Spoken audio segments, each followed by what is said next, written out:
Allow me first to start with this quote by Ghassan Kanafani. "A man falls from the sky without a parachute, then proceeds on his way to earth contemplating is something unbelievable."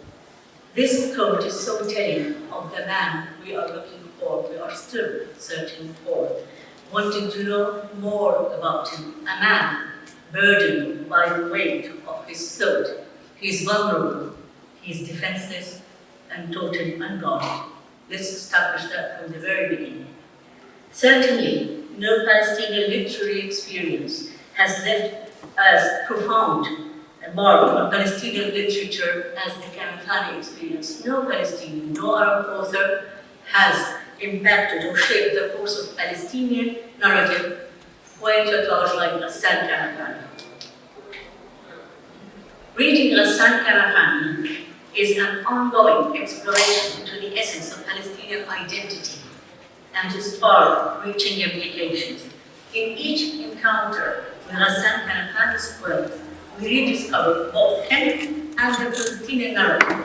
And with each reading, we undergo the test of identity, revisiting familiar questions and adding new questions to the discourse, because the legacy of loss, the legacy of longing, the legacy of confiscated homeland, the legacy of displacement, the legacy of exile, diaspora, have only grown more rapidly and deeply rooted in our life.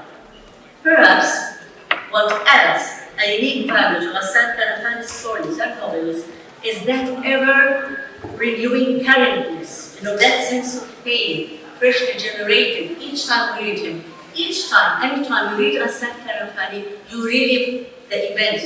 They are happening right now. They are unfolding in front of you. And the pain is still overwhelming, as if you just feel it for the first time.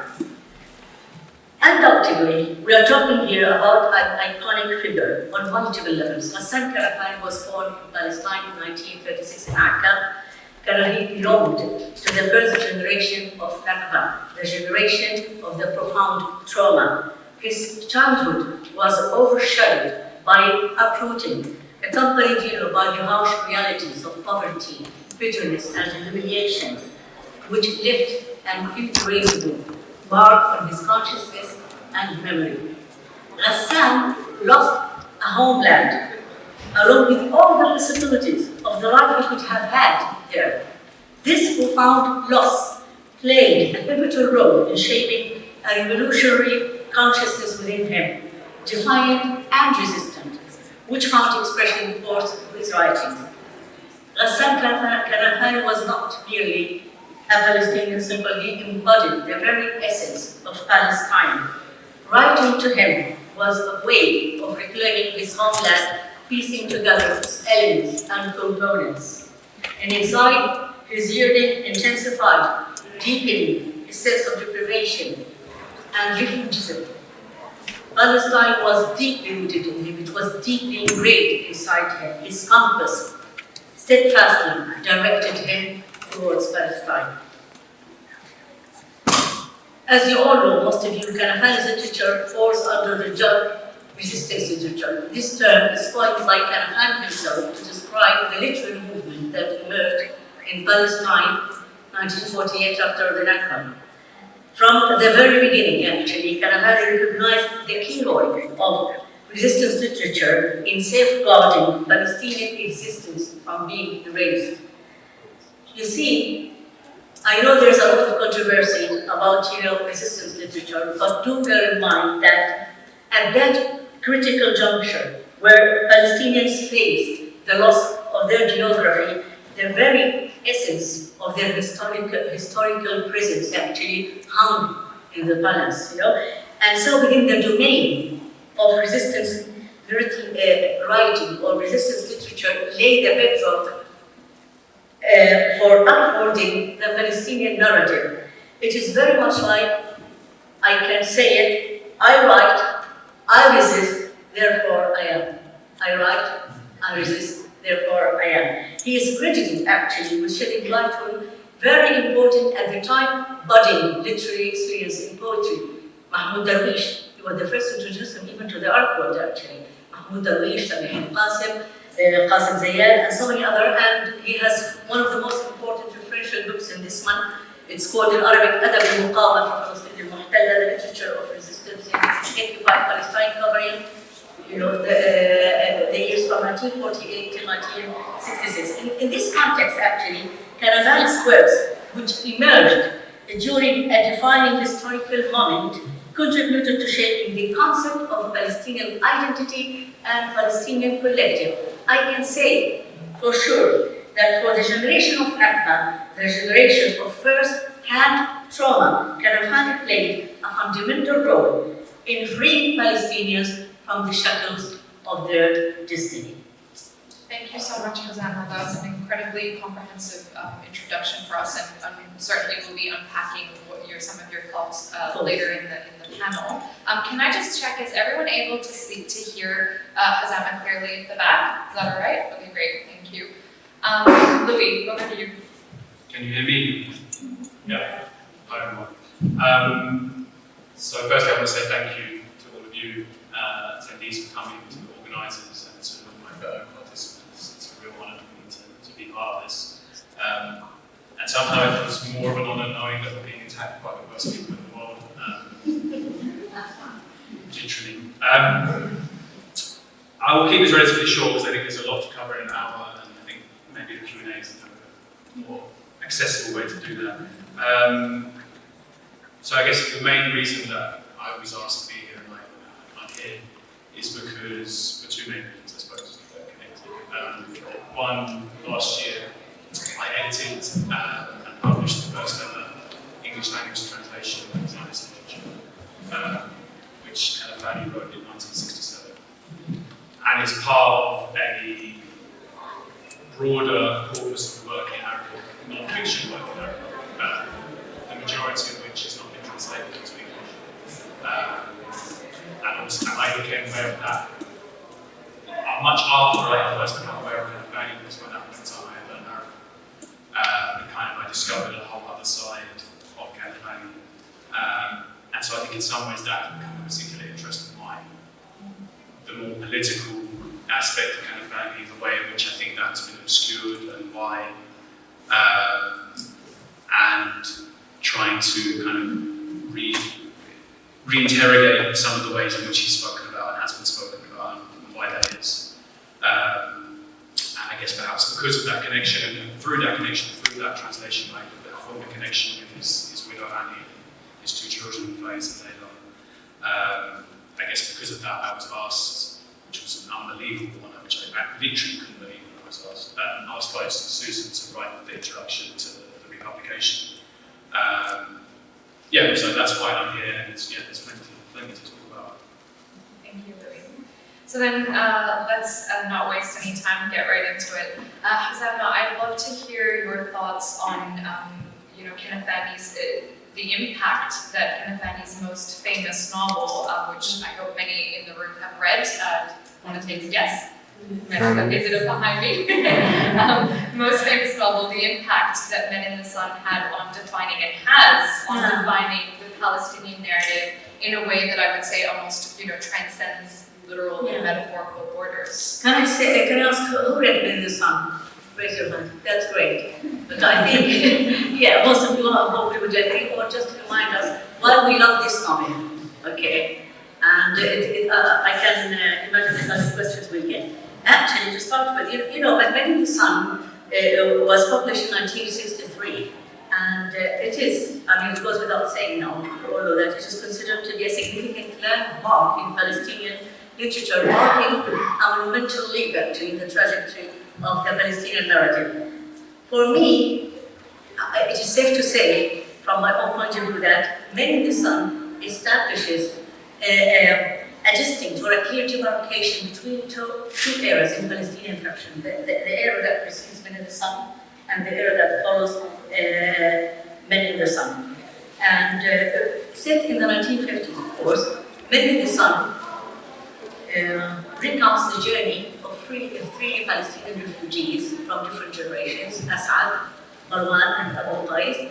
They are all going after the pursuit of job or employment in Kuwait, and in they, in order to pursue this elusive dream, which is going to be proved that finally it's elusive, they elicit the help of a smuggler, Abu-Manneh, taking this illicit odyssey from Jordan to Kuwait through Iraq, and little did they anticipate that their fate had already been sealed. So this novel actually, the importance of Men of the Sun, along with many other elements, is that this novel brings together, maybe for the first time, the social, the national, existential concerns, okay, within a selected group of real Palestinians. And I say real Palestinians, not really, heroes. These Palestinians are individuals, simple individuals, poor people.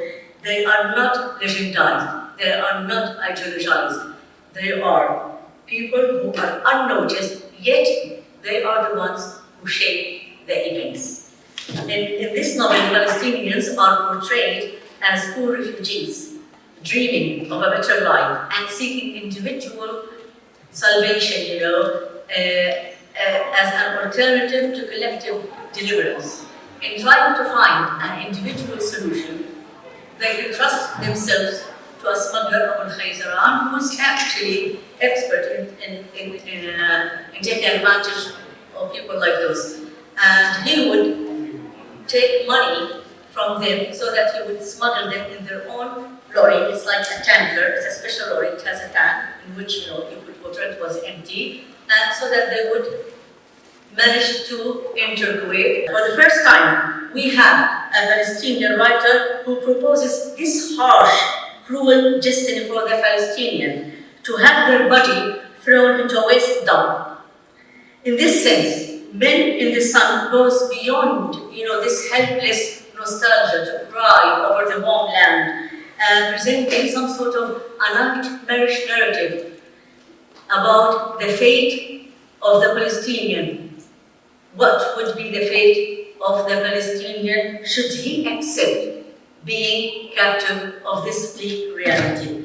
Men in the Sun, if you can see, this is the tanker here, in the 50s, this is AI produced. It was pretty much actually even in the 60s and 70s and 80s, and this one, the tanker, and there's here, usually the ladder, you have it, and on top, there is some sort of this wall, they can go inside, and when they died, because it was into of the heat, and the border point between Basra and Kuwait, they suffocated. It's actually, Men in the Sun is the first Palestinian and Arab novel to pose a question that still reverberates, and it is still, repeated, and we hear it once and again when he says, why didn't you knock on the sides of the tank? Why didn't you bang the sides of the tank? Why? And we can still delve about the reason. It can be bewilderment, lack of understanding, anger, disappointment, incitement, condemnation, maybe all of this, maybe none of this. Just to sum up, I do think that this novel is prophetic novel in a way. The Palestinian water tanker of Ghassan Kanafani for the past maybe 10 or 15 years has turned into a global tool. I do remember, maybe a lot of you, I remember in 2015, there was a lorry coming from Hungary to Austria, and there were more than 70 refugees from Syria, from Iraq and Afghanistan who suffocated inside. And the internet, the buzzing question, why didn't they ban the sides of the lorry? Thank you. And I would really like to dig a little bit further on the kind of the resisting the romanticization of Palestinians and those sort of palatable narratives. But before we do go into that, I want to stay on topic a little bit longer and ask Louis. Louis, you said that you'd been familiar with Ghassan Kanafani's work, having read Men in the Sun as an undergrad. So not too long ago, and a little long ago.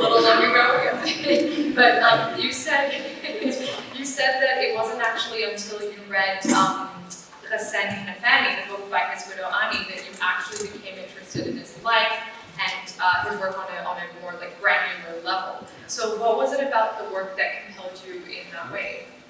Thank you. Yeah, that was 20 years ago. It feels longer. Yeah, so I mean, like, most of you put your hands up. I read them in the sun. And actually, I think it was last year on a podcast, someone asked me, when did you first hear about Kanafani? And the short answer is, I don't remember. I don't remember not knowing who it was. It was probably around the time I first became committed to the Palestinian cause when I was about 17. And I read it in the sun, and yeah, he was there in my consciousness, he was there in my mind as an author and as a martyr, but not in like a particularly specific way. And then, as you say, I read Annie Kanafani's tribute to him. And yeah, it's a profoundly moving tribute and testimony, and there's a number of reasons why it is. I think first and foremost is because of Annie's own words. The way in which she speaks about Ghassan, the way in which she speaks about the pretty harrowing details of his killing, the way she speaks about him as a father, the way she speaks about him as a teacher. And I think there's aspects of it that are kind of universal to do with love and revolutionary commitment and sacrifice and family. But that aspect doesn't come only from Annie's words, it comes from letters from other people that are included in the book. So for example, there's a letter from George Habash. Again, probably most of you know who that is, in case you don't. Political mentor, fellow founder of the PFLP, friend and comrade of Kanafani's. Before the PFLP, he was one of the founders of the movement of Arab nationalists, a towering figure, I think it's a bit neglected since he died actually. And Habash, shortly before Kanafani was killed, had serious heart trouble and almost died. So he couldn't attend the funeral and he couldn't be there for Annie. So he had to write her just a letter. And in his autobiography, he talks about how painful that was. Not only to not say goodbye to his friend, but to have to console Annie through a letter. And he apologises. The first line of the letter is him apologising for his English. Which is ironic because it then goes on to be the most moving, gripping, concise, powerful statement of kind of revolutionary commitment and love for Annie and Palestine and Ghassan. And I think there is occasionally, sometimes, when someone is writing in a second language, which they may be not entirely fluent in, it can actually, there's a certain directness and earnestness to the language that actually makes it more powerful rather than less. And I think that's very much true of Habash, and in some ways maybe true of Annie actually, because again, you probably will know that Annie is Danish. The other letter that is probably the most moving for me is a letter that was sent to Ghassan after he was killed by his son Fayez. Fayez was 9 when he was killed. And that letter really stood out to me. Again, this time because he's a child, there's a real just bluntness and directness to the language, which is kind of heartbreaking, but at the same time I think it's important because we celebrate martyrs like Ghassan, but I think the way in which that is done is occasionally a bit of a sanitised image, and it doesn't focus on the fact that he was brutally murdered, and that leaves a shattered family, and in this case, children, confused and trying to kind of make sense of the world with their parent robbed from them. So there's a very, very powerful emotive element to the book. But then crucially, and obviously these things are connected, and that's kind of my point, but it also places Ghassan and his killing in an explicitly political context. It's also in a defiant context. I liked your phrase, helpless nostalgia. It's not helpless nostalgia that Annie is writing about, on the contrary. And she places Ghassan and his killing in the context of class struggle, anti-imperialism, and his avowed commitment to armed struggle. Yes, so you know, he's the first Arab writer, the only one who was murdered because of his words. You know that. And so Annie writes, love of life necessitates violence. Ghassan wasn't a pacifist. He was killed in the class struggle like Karl Liebknecht, Rosa Luxemburg, Ernst Thälmann, Patrice Lumumba, and Che Guevara. As they loved life, so did he.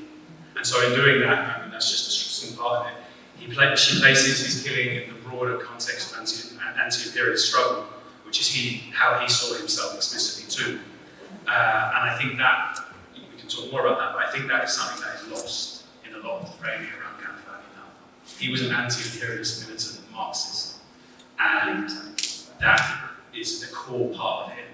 And yeah, I think that is lost sometimes not on purpose, sometimes on purpose. Obviously, another reason why the book is so relevant and so powerful is because the murderous campaign of which his killing was a part hasn't stopped. It's going on right now to the present moment, and it's very often people that combine militancy with intellectual rigor, like he did, that are taken out.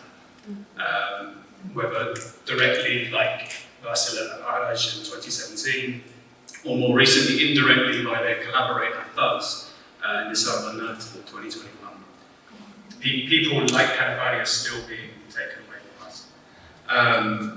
And then the final thing of why I find that book so pertinent is because its pertinence grew for me as I learned more. Yeah. So I didn't really know who Annie was, and then reading it becomes clear what she says. She's David.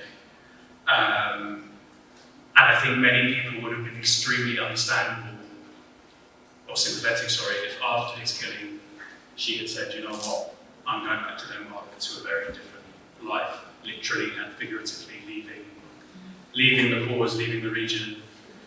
And she didn't. And 2 years after he was killed, she established the Ghassan Kanafani Cultural Foundation, which again, to this moment, is working in the camps in Lebanon. And she's still alive. And she's still very much alive. I saw her a few weeks ago. And the other thing is the publisher of the book. The publisher of the book was the Palestine Research Center, which again, probably many people here know what that is, but if you don't, it was the PLO's research center established in Beirut in 1965, which for a period of almost 2 decades produced incredibly good historical analysis, political analysis of Zionism, of the Palestinian national movement. And when Israel invaded Lebanon in 1982, they looted the entire archive and library of the Palestine Research Center. And then not long after that, a terrorist group, which was actually Mossad, bombed the Palestine Research Center, killing many people, including the director's wife. So as I learned more about the context and the people involved, it just grew in meaning. So for all those reasons, it was actually Annie who first told me that the republication was in the works, and I was so happy. And then when I was actually asked to write the introduction, it was just amazing, because I think I was asked to do it because of my connection to Montaigne literature, but I wouldn't have done that if I hadn't read that book. So it's like this kind of amazing cyclical thing, and yeah, it's an honor. And we're talking about revolutionary commitment and love and struggle, and they are core pillars of our movement. And so, Ghassan, I want to ask you, how did Palestine, in Kanafani's imagination, I suppose, and beyond, become a symbol of humanity? And what role did his writing in exile play in addressing the human predicament? Yeah. Actually, as much as Kanafani's, rich experiences rooted in Palestinian identity, it was also equally open to a broader human perspective.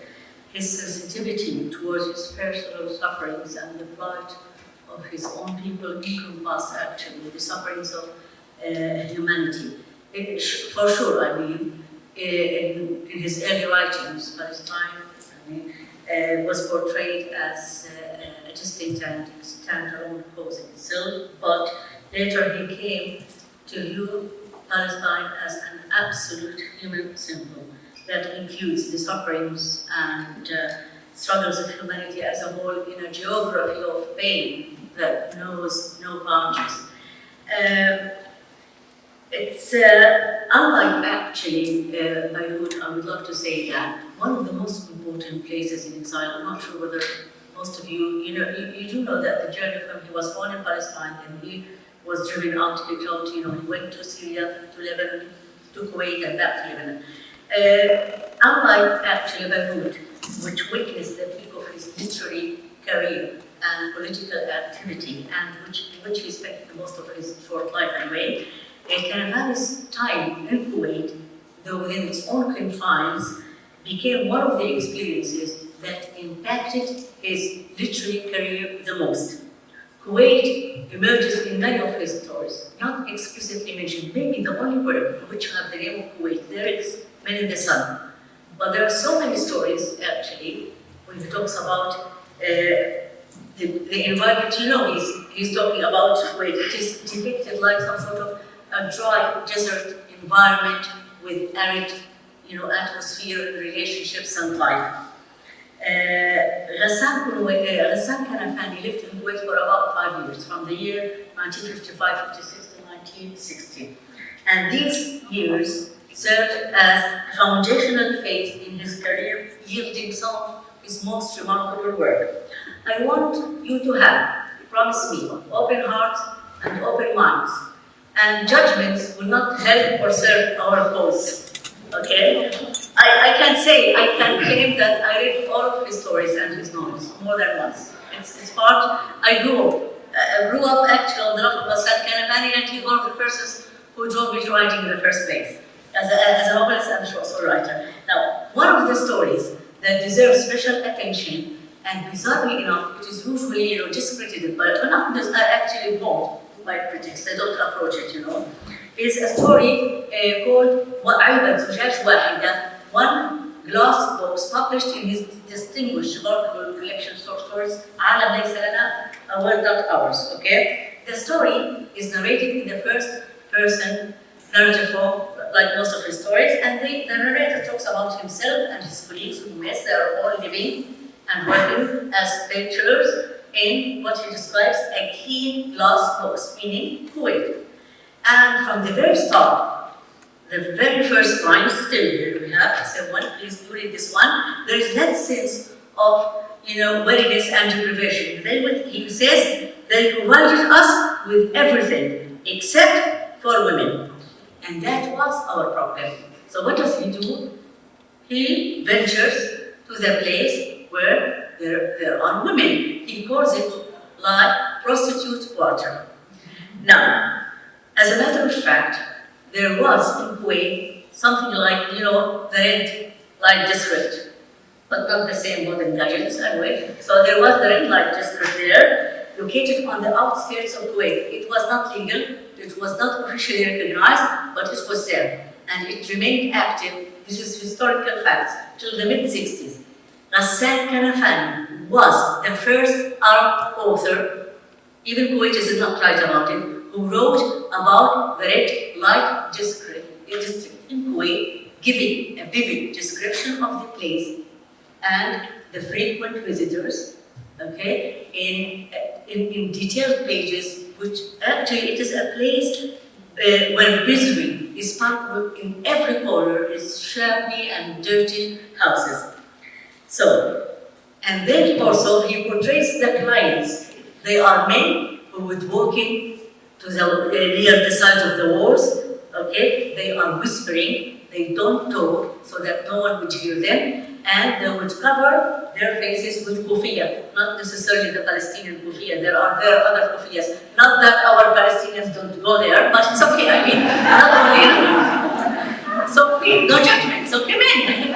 So actually, they would cover their faces, and if you look at this picture here, this is AI generated. They are filled with the description. You can see the houses, and there's a car. Anyone going with his car, they would cover the plate with a piece of cloth because someone can take the number and can, oh, my neighbor was there then. You know what I mean? So, and those men would queue in front of a door, each waiting for his turn. So the narrator feels, rather embarrassed for the first time. He spends an hour or so until he finds a door where no one is standing. Okay, I'm the rocky one now. And he goes and wanted to knock on the door. I'm not going to read that.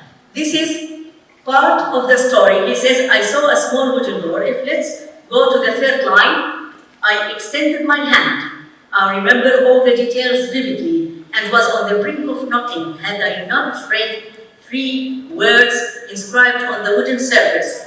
If you can just look at the door, there are here 3 words. Can you enlarge it here? There are 3 words here. So he was about to knock, and then he read those words in this much writing. My hand remained suspended as I read those bold words 2 times, 3 times, and 10 times. This is a laborer's house. The great one man. Oh my God! This is a laborer's house in the prostitute quarter. So 3 words, 3 rich words actually. They shook his very essence. The narrator, of course, as we all hear, realizes that those laborers, poor ones, destitute, were looking for a cheap dwelling. The cheapest dwelling and the dirtiest one they could afford was at the quarters, at this district, at the prostitute's quarter. He labels it like that, not me, not just, okay? So, it's a small, dirty house, and it seems that those persons, those poor laborers actually, got a headache because each night, those lively, horny men would come in to knock on persistently on the door, so they wanted to clarify their social status. We are neighbors, okay? So the narrator, of course, withdraws, seized by a sense of shame, knowing that he could have worsened the predicament of those laborers, those poor ones. What does he say? I dragged my weakened legs through the city streets, feeling the shame growing inside me. The entirety of life appeared contemptible to me, too narrow to accommodate both a person and their hunger. So after being consumed by an obsession to find a woman, now he finds himself overwhelmed by remorse. He becomes haunted, by the hardships of those poor laborers, They summed up the misery of their life in 3 eloquent words. This is a laborer's house.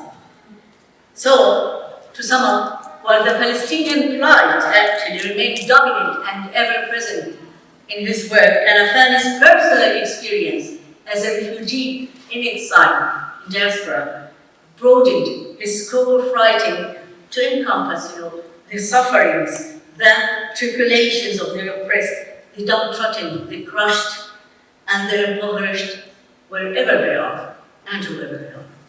I think it's just so incredibly rich how you brought all of that to fore, and I wish we had, we need another few days to discuss resistance literature, but it's certainly something that I'm personally interested in as well, so thank you for that.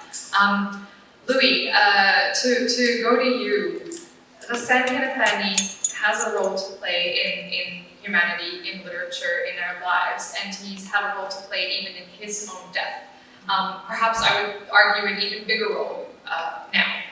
And so almost 50 years after he was killed or brutally murdered, you found yourself at the place of his burial, and that is the Martyrs in Palestine Cemetery in Beirut.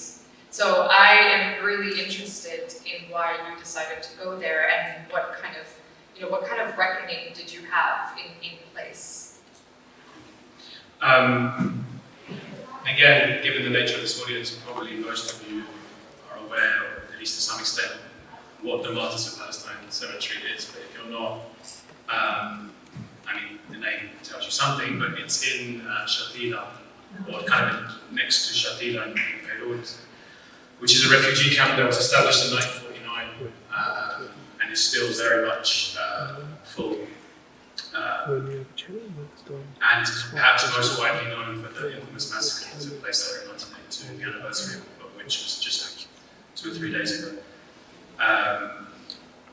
So yeah, it's there. So, and if anyone's been, well, I'm sure many people here have been to Beirut or even lived from there, there is something still very strange to me, even though I've been there many times now, the geography of the way in which the refugee camps are just literally right in Beirut, but not at the same time, and it's closed off. But anyway, that's probably a whole other topic. But so yeah, I went there shortly after I first made contact with the Kanafani family and begun talking to them about publishing Ghassan's literature. It's a really unique. I think possibly almost unique in the world, maybe because it's a non-confessional burial ground. So people of different religions, nationalities, ethnicities, even political orientations, all lie and rest together there. And the thing that unites them is the fact that they died for the Palestinian cause of the Palestinian Revolution. And so because of that, and I felt this as I was walking around, it's almost like an open-air museum illustrating the different geographies, sacrifices, and intertwining losses and battles of the Palestinian Revolution, and including non-Palestinians, non-Arabs, different religions that have died fighting for Palestine. And so it's really a kind of physical embodiment of Kanafani's famous declaration that the Palestinian cause, I memorized this one to read it, is a cause for every revolutionary, wherever he is, a cause of the exploited and oppressed masses, which I think speaks to what you were saying about his kind of trajectory. It's a very, very special place, it's a very peaceful place, which is quite jarring given its proximity to Shatila, which is incredibly overpopulated, very bad conditions, very densely populated, packed, and then you just have this, or at least on the day that I went, basically empty, apart from like cats playing. It almost has like a kind of dreamlike quality, actually. And before going, I had watched archival footage of his funeral, which was enormous. But then a weird detail struck me when I was watching the footage is there were loads of trees in the cemetery, which again, if you know where the woods is, you don't expect to see big, tall pine trees. And when I went again, I noticed they were still there. I don't know why that detail just struck me. And as I was walking around trying to find his grave, I found the letters that I've already mentioned, and the book coming to mind, and certain details from the book coming to mind. And actually, I think I wanted to mention this earlier, and I don't think I have, but it should always be remembered that Ghassan wasn't killed alone. His niece was killed alongside him, which would be a tragedy anyway, but I think it's particularly sad because he absolutely adored her. And he wrote every birthday he would write her a children's book.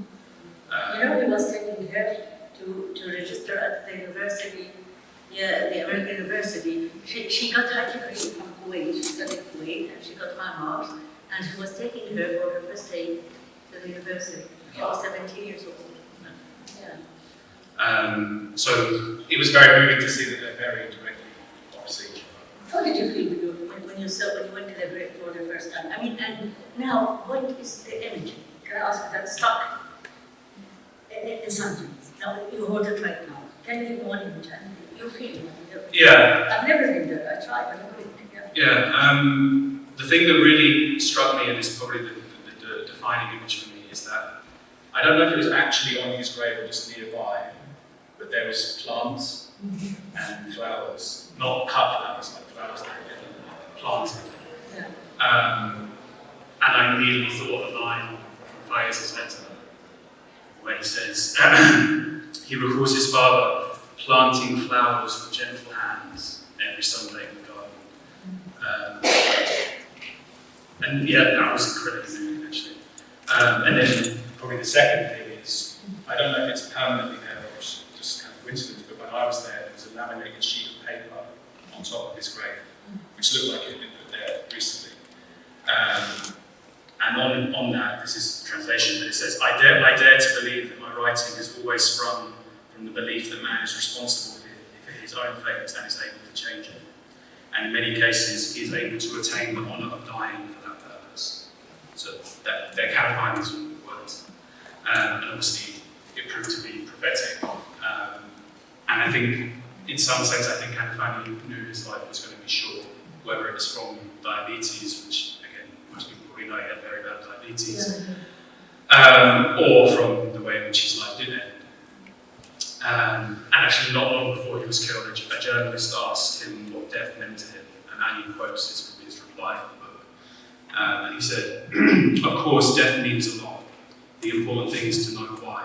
Self-sacrifice within the context of revolutionary action is an expression of the very highest understanding of life and of the struggle to make life worthy of a human being. And again, it might sound like made up, but that really came to my mind when I was there. And it was a very surreal and profound experience.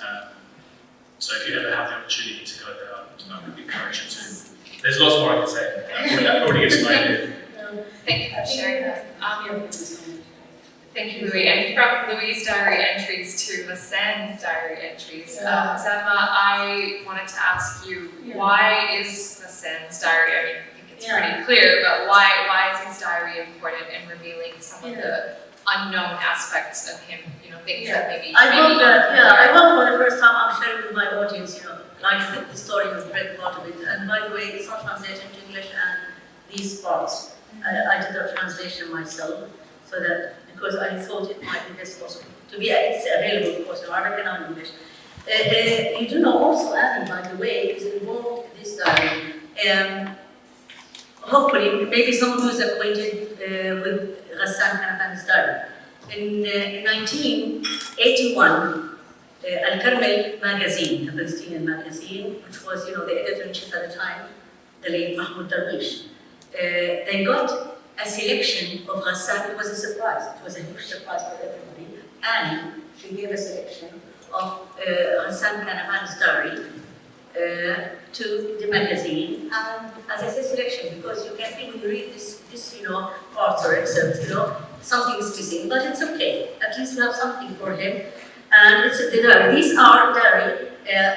He wrote them between the years 1960 till 65, and there's not some sort of logic, not necessarily every day, sometimes months can go without writing anything, but it's still there. So the diary highlights, do take in mind please, that the diary highlights unknown aspect of Ghassan, but since it was not intended to be published, it was free, you know what I mean? So it provides an unfiltered glimpse into the emotional and intellectual state of Kanafani at one of its most, transparent and spontaneous moments. It is characterized by some sort of emotional, jotting down, rapid flow, mental fluency, free from deliberation or reservation or anxiety, or maybe people will judge me. So it shows his weaknesses, his strengths, his mood swings, in a woman candid on the spot writing. So always bear that in mind, because sometimes if you are sad, today I'm sad, I hate you, the next day that's it. So this gives us a good insight. You don't have to read it all, maybe we can leave it to you. And this is translated for the first time also, this diary. This one was published on January 1st, the first day of the new year of 1960. Okay? He says, last night I decided to begin anew. This diary is a loathsome task, yet as essential as life itself. If you go down 3 or 4 lines, you can read while I'm talking. Everything seemed trivial or no value, so I resolved to write something. However, in that moment, I opted to weep instead. Oh my God, I really loved it. It's me, I want to write, and then I start weeping, crying, I don't know why. So for the first time, I feel that he can be you, he can be me, he can be anyone, away from this, kind of visualized image we have for him. At the very end, and now, here I am writing once again a digestible diary, or a digestible diary that culminates in a digestible death. Look at the word death and death, how many times it will happen, it will come in the diaries. Sensing how compelled I am to write, how compelled I am to live just as I am compelled to die here, there is some sort of melancholic mood with which he begins the new year even. Even the new year starts sadly for him.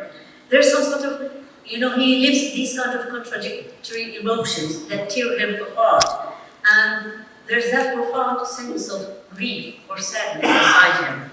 He feels that he's compelled to write. Again, we must remember that diaries only capture here the current mental and emotional state at the moment of ignition, the moment of love, the moment of faith.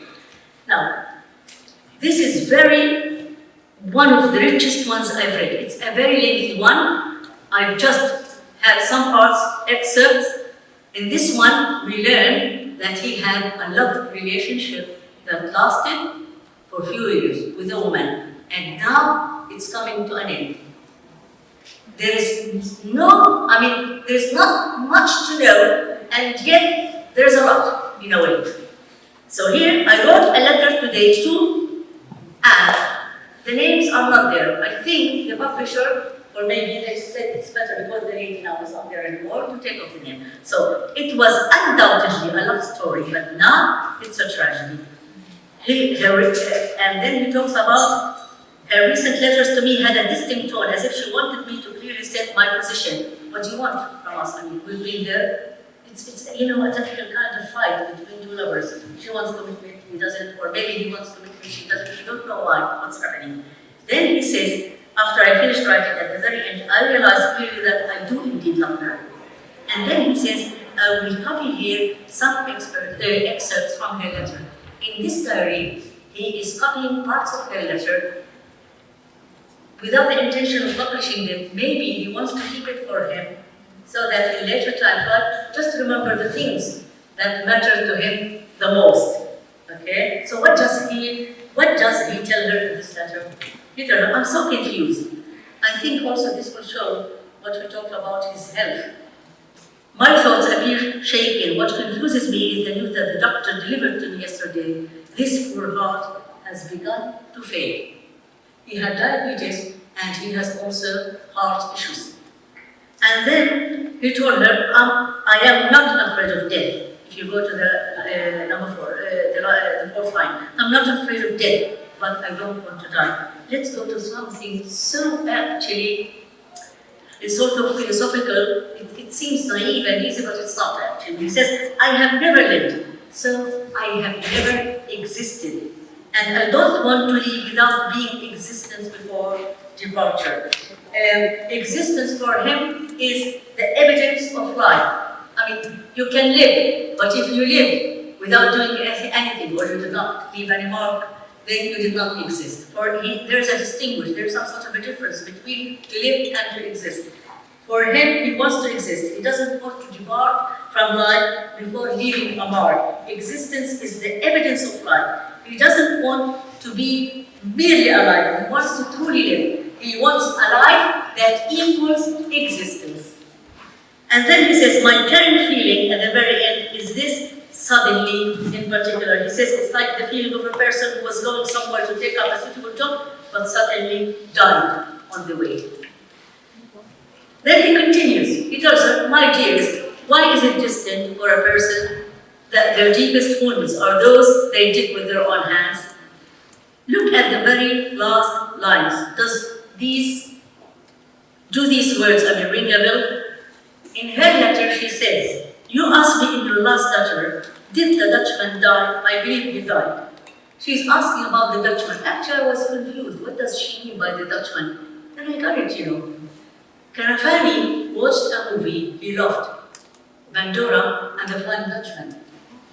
It's a romantic movie, 1951, and the star was the one and only Abu-Manneh, and there was, I think, James Mason, and it was written and directed by Albert Lewis. This film actually is based on a twist from, the Flying Dutchman, the legendary nautical story, when you have this captain who decided to go around, Cape of Good Hope, even though there's going to be a violent storm. He says, I'm going to sail, even if it took me till Judgment Day. And of course, he got what he wished. He was condemned for being arrogant like us, and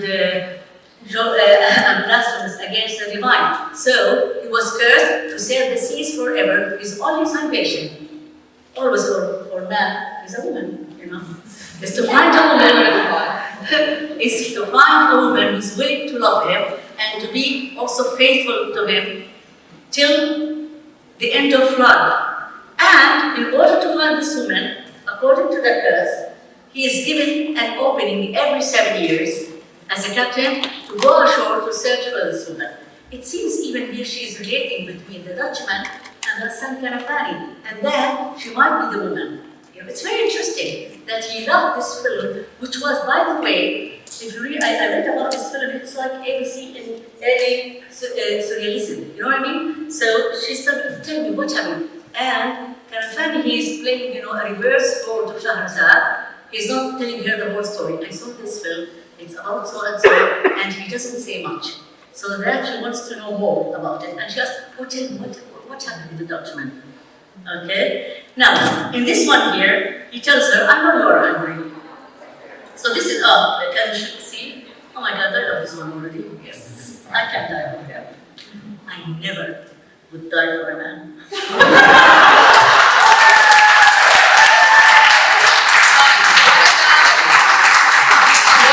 What about Palestine? Is that your salvation? We'll talk about that.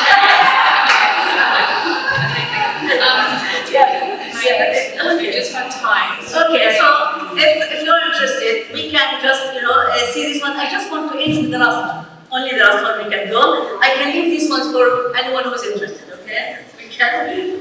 So here's the last one here, February 1961, almost after a year. I want you to read this quickly, just scan it. It says, what a repugnant thing for a man to die, and the ugliest is for their body to be the curse. Here he's using the idea that when he dies, everything will go the same. The abs will still, work, the elevator will still take people, in the neighborhood, this one, and then at the very end, the telephone will ring and someone will answer, look at the last, 4 lines from down, he's dead. Now, where's Ghassan Kanafani? He's dead. And then they hang up the black machine and think about their beard.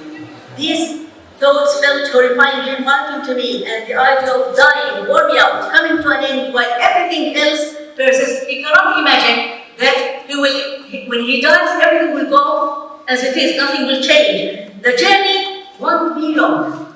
That is what I'm sure of now. Oh my God, this one was so pathetic. His journey was not long. But what a journey indeed. What a journey. Fantastic.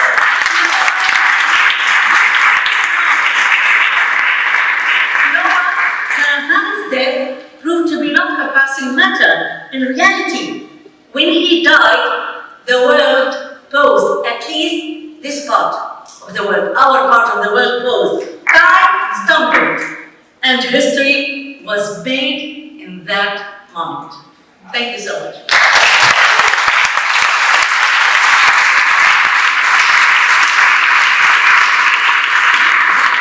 One last question from me before we open to the floor. So Ghassan Kanafani's death was obviously a crushing blow to his family, of course, to his PFLP comrades, to Palestinians around the world.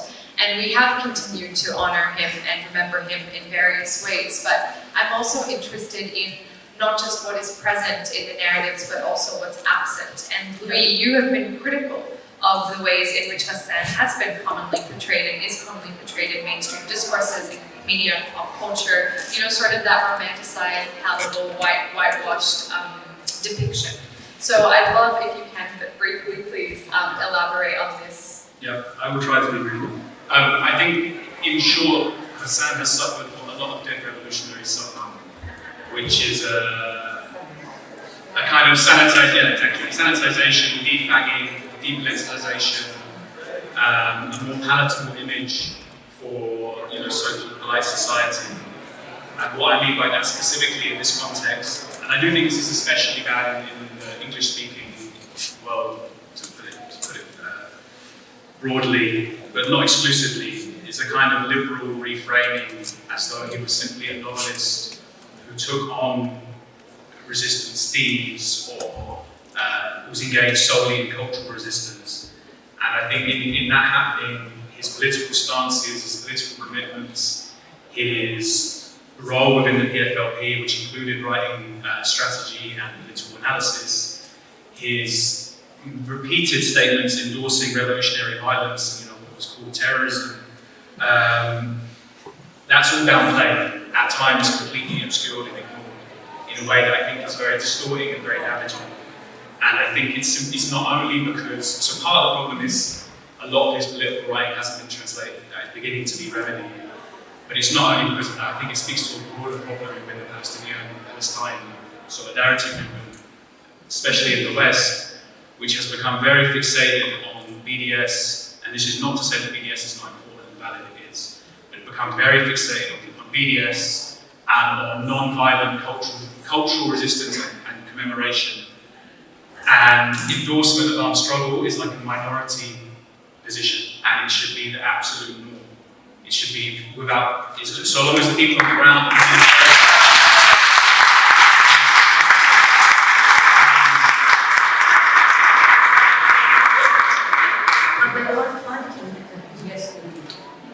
BDS is threatening them. Now they are considering even UK alone against BDS. Exactly. And over American campuses, university campuses, Yes. and in everywhere. Actually, BDS as a movement, it was actually inspired by the movement in South Africa.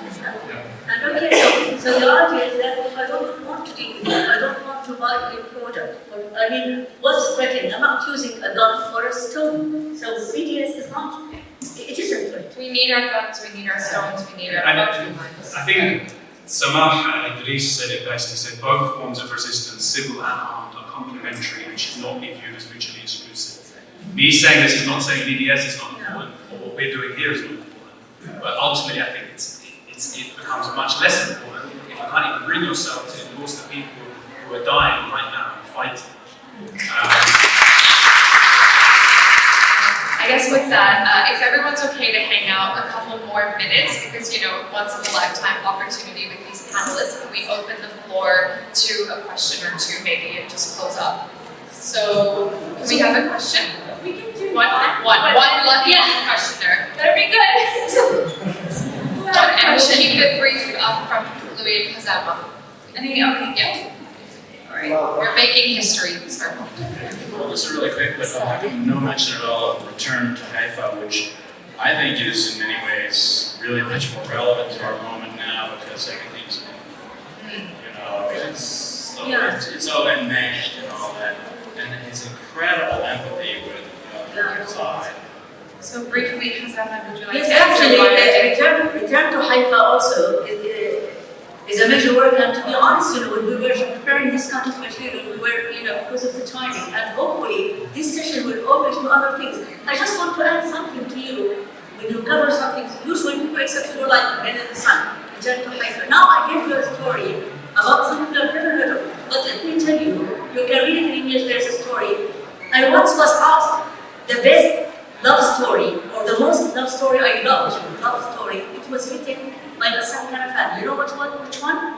The Falcon, a sucker. This is an amazing love story. I read it once for people, and they were surprised to know that this was Ghassan Kanafani. I did not say the name. I said, you know what? I'm going to write a love story. I want to keep you alone and girls. And oh my God! And they brought this is for Ghassan Kanafani. Now they want to buy these books. So actually, the idea is that I can never think. Last year I had a session for Ghassan Kanafani 2 years ago, and it was some sort of comparison between the life journey of Ghassan Kanafani and guess what? James Baldwin. What a great. Yeah. So if you want, we can do it endless sessions. We cannot concise everything here. That'll be dinner conversation. Thank you everyone so much.